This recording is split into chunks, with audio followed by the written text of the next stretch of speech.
Bon, salut tout le monde. Marine, t'es pas là. Je suis Marine est là. en train de sniffer de la coke. Bon. Bon, salut tout le monde. Salut à vous tous. C'est une vidéo un petit peu particulière qu'on aura aujourd'hui. Un peu bizarre, puisqu'on n'est pas dans le bateau déjà. On est dans notre Cuisine. belle cuisine. Parce que du coup, on a rencontré pas mal de petits et gros problèmes. En fait, on n'a pas été là depuis 5 mois maintenant. 5 mois. Depuis 5 mois. Donc déjà, on s'excuse. On s'excuse parce qu'il y a beaucoup d'abonnés qui étaient pas contents qu'on les ait abandonnés. Je peux comprendre. Je peux comprendre, c'est chiant. On a quelques vidéos à droite à gauche et puis d'un coup, plus rien. Faut que j'arrête de me zoomer sur ma tête comme ça. Parce que... Étape par étape. Ouais, on va faire étape par étape pour vous expliquer un petit peu comment et pourquoi on a été Alors déjà, il faut hors savoir, radar depuis 4 mois. qu'à un moment donné, on croyait que le projet allait tomber à l'eau, clairement. Enfin, moi, j'y croyais plus. Ouais, moi aussi. Moi aussi, ça a été très dur parce que, en fait, pour vous récapituler brièvement, puisqu'on va, on a des rushs de vidéos de ce qu'on a fait avant celle qui sortira, celle-là, puisque celle-là, c'est la vidéo d'explication de pourquoi du comment on a disparu pendant 5 mois, et pourquoi on pouvait pas faire autrement. Déjà d'une, parce que on savait pas si le projet allait pouvoir aboutir, et d'ailleurs, on le sait pas encore réellement. On l'espère, mais Bon. ça dépendra pas de nous, toujours. En fait, le problème, c'est que on avait prévu de vendre la maison pour le mois d'août. On devait signer l'acte définitif le 13 août. Donc, avant la signature de l'acte définitif, on a décidé de déplacer le bateau du Havre jusque Saint-Malo pour pouvoir aménager dans le bateau, puisque notre maison allait être vendue. Sachant qu'entre deux, j'allais accoucher et que du coup, il fallait un endroit où accueillir le bébé et notre fille Yuna. Du coup, on a speedé les travaux pour pouvoir déplacer le bateau et prendre la mer. On a fait donc le convoyage, qui a été compliqué aussi, qui a engendré des frais supplémentaires parce qu'on s'est retrouvé dans un gros coup de vent. Ouais, parce que, bon, on peut pas tout vous dire parce que la vidéo sortira plus tard. Mais en fait, on a eu on devait avoir beau temps. Et au final, on n'a pas eu beau temps. Bien. Ça devait être nickel. Et au final, on n'a pas eu beau temps. Donc du coup, en fait, à Tancarville, on s'est dépêché de faire tout ce qu'il y avait à faire pour que le bateau puisse naviguer et être rapatrié à Saint-Malo. À Saint-Malo, où on devait avoir une place qui m'était trouvée par un copain qui m'a dit oui, pas de souci, t'inquiète, on va se retrouver là-bas. Du coup, on a pris la mer, on est arrivé là-bas à Saint-Malo. Ensuite, à Saint-Malo. Donc déjà, le convoyage a engendré des frais. On a dû aller dans un port. Ouais, parce qu'en fait, j'ai pas envie de trop vous spoiler, quoi. On a dû aller au port, ça nous a engendré des frais. On a dû remettre de l'essence. On a passé 3 nuits au port du Havre. 120 €, je crois. Ouais, 120 balles la nuit. Bon, après, le bateau est gros, donc je peux pas me plaindre. On peut pas se plaindre, c'est comme ça. Sauf que quand on est encore... Recule, putain. Je suis là, je suis derrière. Mais reste à ma hauteur, ça fait genre... Je disais... On disait que du coup, on a été au port. On a été obligé d'aller au port du Havre. Ça nous a coûté 120 balles la nuit. Mais comme je disais, je ne peux pas me plaindre puisqu'on a un beau bateau. Mais ce qui est chiant, c'est que comme on avait encore notre vie à terre avec les frais de la maison, les charges de la maison, le crédit de la maison, tout mis bout à bout fait que ça faisait un peu beaucoup. Plus le gasoil du bateau, puisqu'on n'avait pas prévu de consommer autant, puisqu'on ne connaissait pas les moteurs, on ne consommait pas leur consommation. Et puis quoi d'autre? Et puis on devait naviguer à la voile, et du coup, on n'a pas pu naviguer à la voile. Comme d'hab, ça se passe jamais comme prévu, de toute manière en mer. Et du coup, il a fallu qu'on fasse 3 fois le plein. Sauf qu'on était déjà hyper ric-rac financièrement avec du coup toutes les charges de la maison et tout ce qui s'ensuit. Et les travaux, surtout les travaux, qui ont coûté très cher. Donc du coup, on était ric-rac et ça nous a foutu dans la merde, clairement. Ouais, jusque-là, vraiment. Mais bon, du coup, le bateau est arrivé à Saint-Malo. Arrivé à Saint-Malo, on a un voisin, on peut le dire ou pas? Je sais pas, je suis désolé de le dire. Je pense que vous allez reconnaître ce genre de personnes. C'est les personnes qui sont bien au port, c'est des personnes qui sont... Qui veulent leur tranquillité. Voilà, qui sont... qui... Qui sont pas simples et naturels comme nous. Ouais, c'est qui des sont- gens qui ouais. pètent plus que leur cul, il faut dire ce qu'il en est. Ouais, ouais, ouais. Qui n'aiment pas être dérangés. Bon, bref.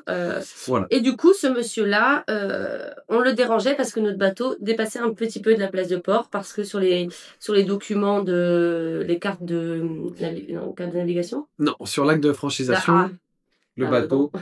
l'acte de franchisation, le bateau, il est indiqué à 15 mètres 32 hors tout. Sauf que à l'époque, ils ont compris ça comme la longueur de flottaison. Sauf que le bateau en réel, notre bateau, ne fait pas. J'avais dit combien sur la vidéo de TikTok? J'ai 20 mètres. Non, j'avais dit 19, je crois. Non, je crois qu'on avait dit. Ouais, bref. Bon, en tout cas, le bateau maintenant, on a bien mesuré. Et le bateau complet, avec tous les bouts dehors et tout, il fait 22 mètres 50. Sans l'annexe. Parce qu'en plus, quand on met l'annexe, il dépasse encore plus. Du coup, on avait démonté l'annexe. Oui, oui, on avait mesuré sur l'annexe. Donc, du coup, on avait démonté. Ouais. Ouais, pour que ça passe, mais ça me dérangeait. En plus, on dépassait vraiment pas grand-chose. Donc, ça Ouais. dérangeait le monsieur. Ouais, en plus, le monsieur avait réussi à sortir et tout. Puis moi, j'avais proposé mon aide, puisque j'ai toujours Puis été il est comme sorti ça. nickel. Il est sorti nickel. Ouais, il n'y avait pas de souci. Mais du coup, ce monsieur-là a appelé le port. Le mec, il est venu avec sa petite roulette. Et puis, ah, bah, vous dépassez, monsieur. Donc, c'est soit on payait 150 € en plus du prix du port à Saint-Malo. Vous imaginez déjà le prix du port à Saint-Malo, c'est pas donné. Ouais. Soit, bah, on bougeait. Et comme en plus, ce monsieur-là, on s'est dit, c'est notre voisin le plus proche. Il n'est pas agréable. Il nous a fait chier une fois, il veut nous faire chier tout le temps. Nous, on avait encore des travaux à faire, tout ça. Donc, on s'est dit, il faut qu'on parte parce que nous, on veut se sentir bien où on est. Et là, en plus, on a l'habité dedans. Donc, fallait être bien, quoi. Donc, du coup, on a pris la décision de déplacer Nora à Dinan. On a déplacé le bateau à Dinan, sauf que du coup, lorsque le bateau est arrivé à Dinan, on a eu une très mauvaise nouvelle. On devait signer l'acte définitif de la vente de la maison. Ouais, parce que le bateau, on l'a déplacé de Saint-Malo à Dinan, on l'a déplacé le 4 août, je crois, début août. Ouais, début août. Et quelques jours après, à 8 jours de l'acte notarié, nous avons appris que les acquéreurs étaient fichés Banque de France, qu'ils s'étaient tapés 7 refus de banque. Bon, je ne peux pas rentrer dans les détails puisque... Bon, on n'a pas été au pénal, mais je peux pas rentrer dans les détails puisque on a eu des échanges de mise en demeure, etc. Donc du coup, je préfère rester large sur le sujet. En l'occurrence, ces gens-là nous ont foutus dans la merde, mais alors dans la merde plus, puisque tous les frais qu'on a engendrés pour les travaux, pour le déménagement, puisqu'on devait libérer la maison plus tôt que prévu, comme ils l'avaient demandé, on a vendu nos tables, nos chaises, notre canapé. Notre vie, clairement. Ouais, on a vendu notre vie. En fait, on a tout vendu. On était prêts à partir. Et puis en plus, c'est nous qui avons appelé la notaire en demandant qu'est-ce qu'il en est On doit signer le 13, on n'a pas l'horaire. C'est dans 8 jours, dis donc, faudrait peut-être nous indiquer. Et il se trouve que la notaire a rappelé Marine et lui a dit on vous a pas prévenu, dis donc, je comprends pas pourquoi. Ouais, en fait, il se trouve qu'ils ont des refus de crédit, donc j'attends le recommander. Voilà, à 8 jours de l'acte notarié. Donc la vente s'est annulée. Les acquéreurs, confiance zéro. La notaire, encore moins, parce que avis de conseil, etc. Merci. Donc tout s'est annulé. On a essayé. Alors vous allez peut-être me dire, oui, mais il y a le pourcentage que vous pouvez obtenir d'indemnisation. Oui, c'est vrai. On a essayé, puisque les refus de crédit étaient indiqués sur... un montant beaucoup plus élevé que le prix de la maison, parce qu'ils voulaient faire un Airbnb. On a une extension, ils voulaient faire un Airbnb, des travaux qui n'étaient pas nécessaires dans la vie de la maison. Et donc, du coup, ils ont demandé beaucoup plus. On aurait pu, on a voulu les poursuivre, clairement. Ouais. Le problème, c'est que ces gens-là sont fichés Banque de France. Donc, du coup, ils sont insolvables. Donc, voilà, le sujet s'arrête là. Le sujet, c'est clos. Et en plus, si on partait au pénal, on bloquait la vente de la maison pendant 4 ans. Voilà. On ne pouvait pas la vendre. Et si on ne vend pas la maison, on part pas. On pouvait annuler le projet, quoi. Voilà. On pouvait annuler le projet. Donc, on a pris la décision de remettre la maison en vente. Tout de suite, dans la semaine qui a suivi cette annonce, on a tout essayé et on s'est retourné, on s'est dit, non, en fait, là, il faut vite qu'on la remette en vente. Sauf que du coup, on s'est retrouvé avec un port à Dinan qui est beaucoup plus cher qu'on était à Tancarville. Ouais. 500, à Dinan, on est à 597 € par mois. Bon, vous allez me dire, c'est pas cher. Oui, c'est pas cher. Mais quand on vit que dans le bateau. En l'occurrence, nous, à côté, on a encore le crédit de la maison, les charges de la maison, élec, gaz, eau, poubelle, etc., pour ceux qui connaissent. Donc, bah, ça commençait à faire beaucoup. Marine a accouché.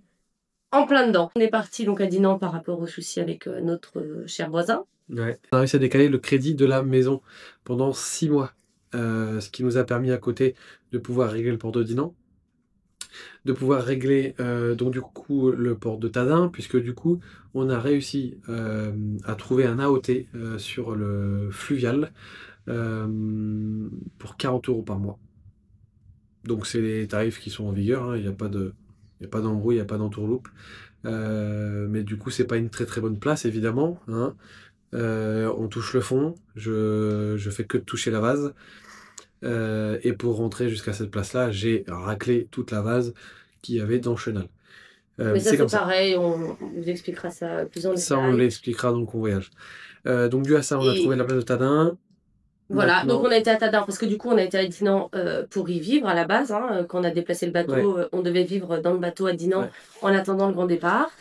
Résultat des courses, ben voilà, on n'a pas vendu la maison. Du coup, ben on avait toujours la maison à payer, le port de Dinan. Donc du coup, on a dit on va à Tadin puisqu'on paye 40 € par mois, compte 597 € à Dinan, ce qui nous permet de réussir à subvenir à nos besoins. Donc, si ce soir on vous fait cette petite vidéo, c'est aussi pour vous annoncer quelque chose. Puisque le projet devait de toute manière s'arrêter, donc on avait aussi mis le bateau. Je suppose que certains d'entre vous ont peut-être été déçus de voir le bateau en vente sur le Bon Coin. Effectivement, on l'a mis, puisque on savait que on mettait la maison en vente et le bateau en vente. La principale des choses à comprendre, c'est qu'il fallait absolument que on se sauve, nous, financièrement, qu'on ne finisse pas au fond du trou. Hein, donc soit la maison, soit le bateau qui se vendait, voilà. Il fallait qu'un des deux se vende. C'est ça, soit la maison, soit le bateau.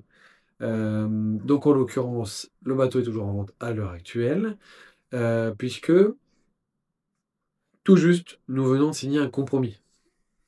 Donc le bateau restera en vente jusqu'au mois de décembre.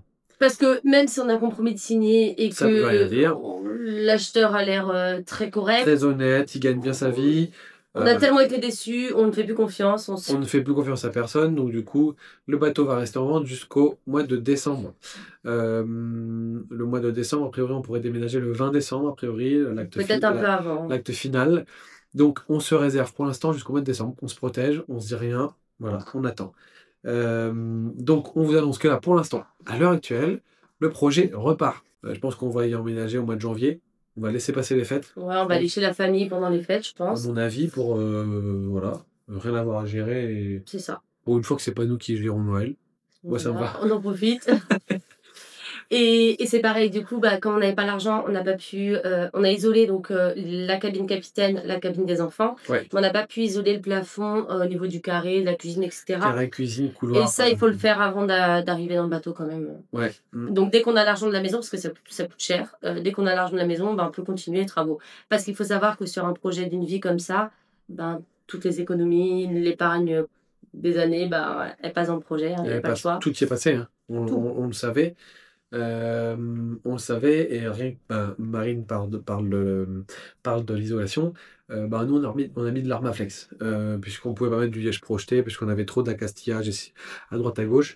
Donc on était parti sur de l'armaflex en 18. L'armaflex en 18, moi j'ai trouvé d'occasion, un rouleau d'occasion, ça vaut 112 €. Je sais plus. Mais ça a fait juste 120 balles cabine, quoi. Ouais, 120 balles le rouleau de 6 mètres par 1 mètre, je crois. Donc ça a fait 2 cabines et le dessus de la cuisine. Voilà. Donc voilà pour ça. Donc on a mis en stand-by aussi les travaux, non pas que pour l'aspect financier, c'est parce que clairement on était dégoûtés, on savait même plus si on allait partir. On savait même donc on n'avait plus envie de mettre d'énergie. Et puis on savait même plus si on avait l'envie de partir. Parce que quand on vous coupe l'herbe sous le pied comme ça, enfin je dirais même les 2 jambes directement comme ça, quand vous savez que vous êtes prêt à déménager, les cartons sont faits, tout est fait. C'est surtout que tout était organisé, tout devait se passer, et en fait c'est la décision de quelqu'un d'extérieur qui a fait flamber le projet. Ouais. Enfin, c'était pas. En fait, comme on va vous l'expliquer dans une autre vidéo, on en a un petit peu parlé, je crois, dans la vidéo qu'on a fait le convoyage de Tadin. En gros, Marine a dit qu'elle était dans l'hyper-contrôle à l'époque. Bon, elle l'a encore un petit peu, mais elle y était à l'époque. Et Et moi, j'étais complètement Jean foutiste de tout. Tranquille. Vraiment, no stress, quoi. Voilà. Du coup, on a un petit peu échangé. On a fait un tour de passe-passe entre nous deux. Moi, j'ai pris un petit peu d'hyper-contrôle et Marine a pris un petit peu de zeste, de lâcher Lâcher prise. Ouais. Et en l'occurrence, pour Marine, ça a été super dur de quand- se quand dire t'as que la tout maison n'était organisé, pas vendue. Quand tu as tout organisé, que tout est censé se passer comme il faut, parce que faut bien savoir aussi que par rapport au boulot, on avait prévu forcément d'arrêter le travail, puisqu'on n'habitait plus dans le coin où la maison est. La nourrice, enfin, Les nounous, on devait mettre le Yuna à médecin. l'école à Saint-Malo avant de partir un petit peu pour qu'elle ait un petit peu de sociabilité avec les enfants, tout ça. Et en fait, quand on a tout géré, que tout était censé se passer comme il faut, et qu'à un moment donné, tout se stoppe parce que des gens n'ont pas été honnêtes, et bah franchement, ça te fume, quoi. Ah, ça nous a ruinés, hein. On était vraiment un peu mal, hein. Je sais pas, peut-être que certains ont déjà vécu ça.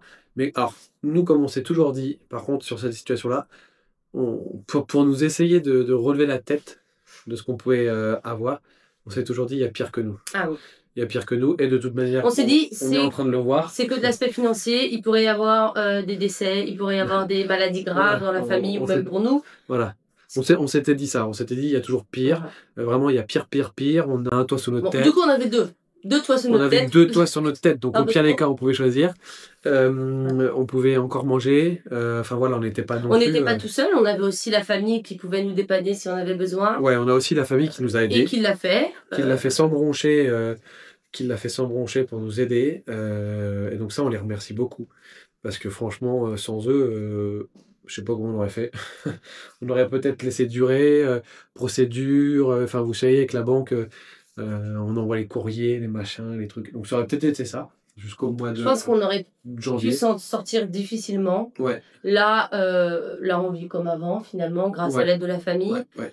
Mais c'est vrai qu'on a cette chance-là, c'est d'être bien entouré. Et je me dis, il y a des gens qui n'ont pas, qui ont pas de famille, qui n'ont rien. Et nous, on a eu cette chance-là. C'est pour ça que voilà, il y a pire.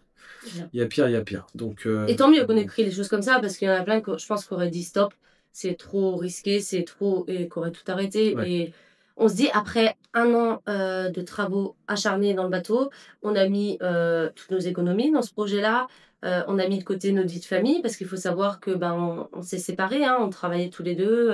On s'est séparés pendant des semaines entières des enfants, tout ça, pour pouvoir, de Yuna principalement, pour pouvoir faire les travaux.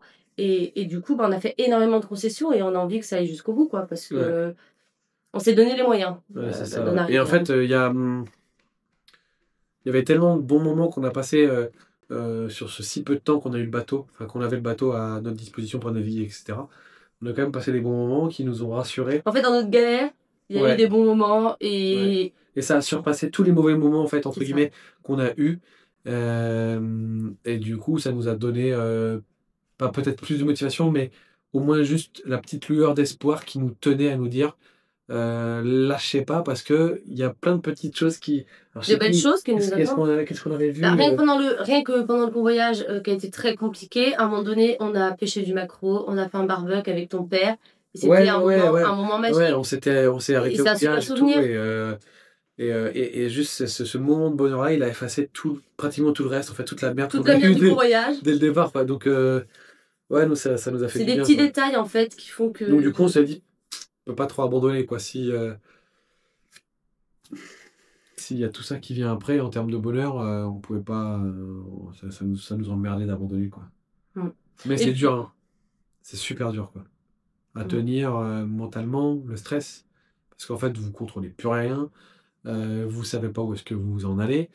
Et vous comptez surtout sur toutes les visites. Hein, parce que les visites, je vous en parle pas, mais nous, on faisait la maison nickel chrome. Maison témoin.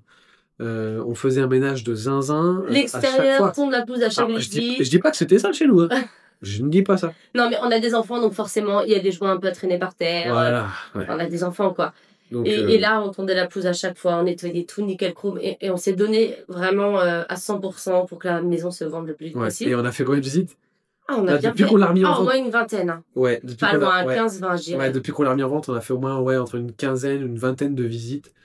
sans rien, ou alors les gens ils donnaient pas de nouvelles. Enfin, vraiment, des gens, ils ont pas beaucoup de respect, hein. C'est là que vous vous rendez compte que les terriens, ils ont pas beaucoup de respect. Donc du coup là, je croise les doigts. On croise les doigts que pour le mois de décembre, logiquement, ça devrait être bon, on devrait être correct. Donc du coup, bah, le départ il s'est décalé, évidemment, puisque normalement on devait partir au mois de janvier 2026. Et du coup, normalement, je dis bien normalement, donc là on vous prévient, le départ est censé être au mois de mai. Donc, quand? Le 1er, le 31? Bah, de toute façon, c'est la météo qui va décider. On ne sait pas. En fait, pour ramener le bateau de Saint-Malo à Dinan, même à Tallinn, en fait, on passe par l'écluse du Châtelier. Et en fait, peut-être certains connaissent, il y a des soucis en Rance, d'envasement, etc. Et de l'écluse du Châtelier à Tadin, il y a 1,40 m d'eau. Donc j'ai 40 cm à gratter dans la vase. Et en fait, par endroit, la vase me fait pas peur, mais par endroit, il y a des branches d'arbres. Et sur l'aller-retour qu'on a fait, j'ai tapé 3 branches. Donc, au mois de mars, quand on sortira de l'eau à Saint-Malo, il faudra que je vérifie si les chaises d'arbres n'ont pas bougé, n'ont pas pris trop cher, si les bagues toutes neuves hydrolube, elles n'ont pas morflé, si les hélices toutes neuves, elles n'ont pas morflé non plus.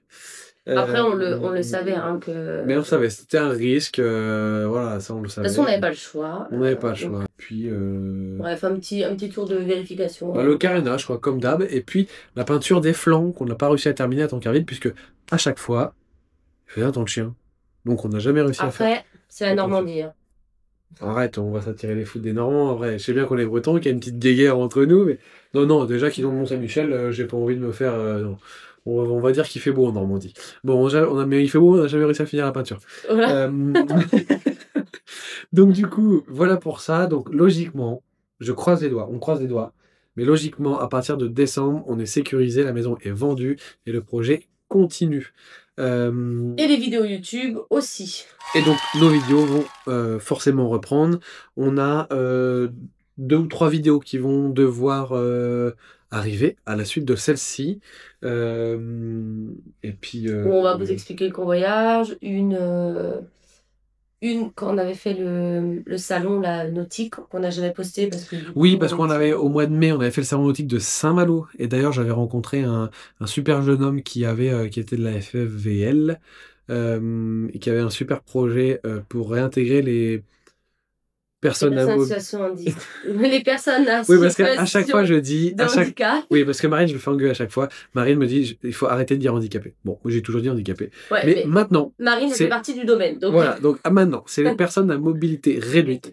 Et en fait, le gars, il avait un super projet avec des mini-voiliers et tout, c'était trop bien, on en a essayé, on s'est régalé. Tout petit, mais franchement, c'était drôle. Moi, je me suis éclaté dans le port de Saint-Malo. Donc, il y a cette vidéo qui sortira après. On a une autre vidéo après pour le convoyage, comment ça s'est passé. Qu'on n'a pas filmé, du coup. On n'a pas filmé réellement parce que du coup... c'était la merde. Ouais, du coup, on avait autre chose à penser que la caméra. On vous expliquera, mais il nous est arrivé des dingueries. Ça, le convoyage, donc Dinan-Saint-Malo, parce que c'est pareil, là, il nous est arrivé encore des folies, avec un petit indice, la hauteur des mâts. Donc le tirant d'air, hein, voilà. En tout cas, j'espère que la vidéo vous aura plu. Je sais que c'est pas le même type de vidéo qu'on fait d'habitude, mais on tenait sincèrement à vous expliquer ce qui nous était arrivé. Comment, pourquoi et pourquoi on ne pouvait pas faire de vidéos, vous expliquer plus tôt, etc. Puisqu'on ne voulait pas s'engager avant d'avoir des compromis pour faire miroiter que la vie est trop belle. Donc c'est ça aussi, les projets, des très gros projets, ben on peut, quand on prend des risques comme ça, on peut se retrouver dans des très grosses panades et c'est le jeu aussi. Donc voilà, n'hésitez pas en commentaire à nous dire si vous aurez eu des meilleures choses à faire dans ce genre de contexte-là, des conseils à nous donner, et puis surtout de la motivation, hein, de la force, on en a besoin. Donc voilà. Sur ce, nous on vous dit à bientôt. À bientôt. Et puis on se revoit dans la prochaine vidéo. Voilà. Allez, tato. Merci d'avoir regardé la vidéo. On vous dit à bientôt pour de nouvelles aventures et n'hésitez pas à vous abonner.